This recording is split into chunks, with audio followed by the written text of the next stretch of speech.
ഇതിനകത്ത് അശോകൻ ഇരിക്കുന്നു. വേറെ ചിലരാണെന്നുണ്ടെങ്കിൽ ഈ ഇന്റർവ്യൂവിന് ഇരിക്കുന്ന രീതിയിൽ തന്നെ ഇരിക്കുന്നത്.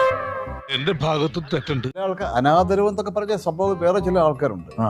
ഇങ്ങനെ ഇരിക്കും. എന്നിട്ട് ആ കാല് അങ്ങനെ ആട്ടിക്കൊണ്ട് നീ എന്തായി പറയുന്നത്?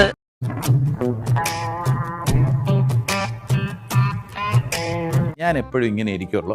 എനിക്ക് കാലിന്മേ കാല് എടുത്ത് വെച്ച് ഇരിക്കുന്നത് എന്തോ ഒരു അനാദരവ് പോലെ ഒക്കെ എനിക്ക് തോന്നുന്നു. എന്റെ ഭഗവതി, ഇവന്റെ ഷേപ്പ് മാറാതെ നീ നോക്കിക്കോണേ.